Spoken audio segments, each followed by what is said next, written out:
बहुत दिन पहले एक राजा हुआ करते थे जिनका एक बहुत बड़ा साम्राज्य था जिसको उन्हें अपने शत्रुओं से बचाना था। तो उन्होंने क्या किया, उन्होंने एक सेना की फौज को तैनात कर लिया। लेकिन हर सेना को लड़ने के लिए राजा जी का आदेश चाहिए होता था।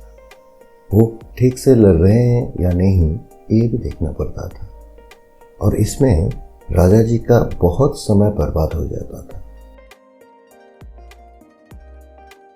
और इसी दौरान राज्य का विस्तार भी हो रहा था। राजा जी ने क्या किया, एक सेनापति जी को रख लिया अपने फौज को संभालने के लिए, जो उनके लिए लड़ेगी।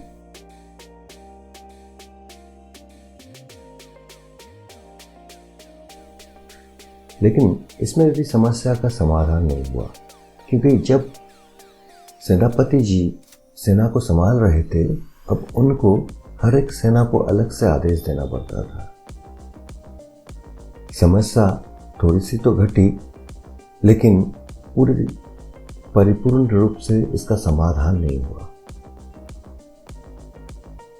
अब सेनापति जी ने हर एक दल से एक सेना को चुना और उसको उस दल का प्रमुख बना दिया।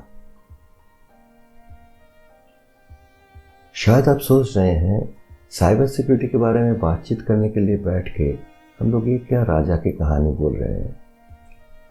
अभी अगर हम घटनाओं को आज के दिन के हिसाब से देखें, आपके हमारे नजरिए से देखें, तो क्या होता है, आइए देखें।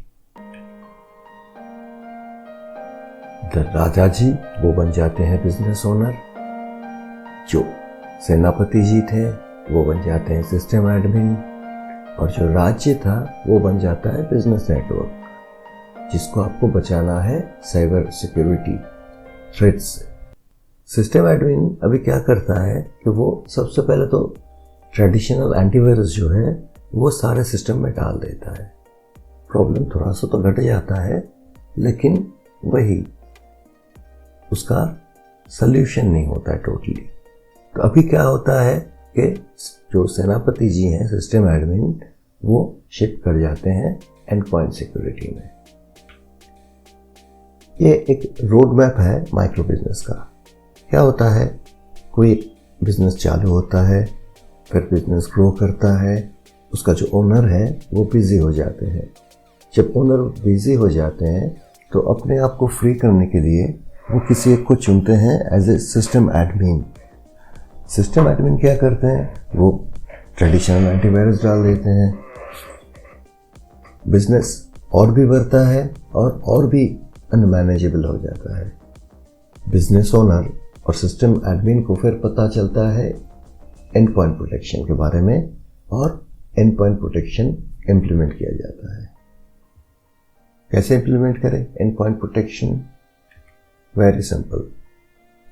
एडमिन कंसोल को इंस्टॉल कीजिए, देन क्लाइंट पैकेजर बनाइए कंसोल में से जाके, एंड थर्ड क्लाइंट एजेंट के जरिए एंड पॉइंट प्रोटेक्शन को हर एक सिस्टम में डाल दीजिए।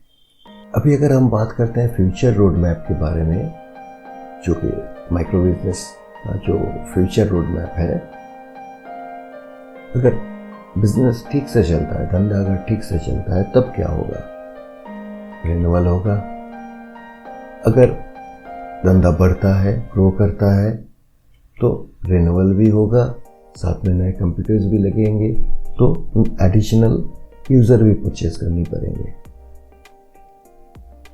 बिजनेस और भी बढ़ता है और वो अक्रॉस ब्रांचेस, अक्रॉस जियोग्राफी बढ़ जाता है, तब क्या होगा, रिन्यूअल तो होगा ही, एडिशनल यूजर्स भी लगेंगे, साथों साथ इस क्लाइंट को शिफ्ट होना पड़ेगा EPS क्लाउड में। तो आपके क्लाइंट्स को भी खुश रखिए, आप भी खुश रहिए। धन्यवाद।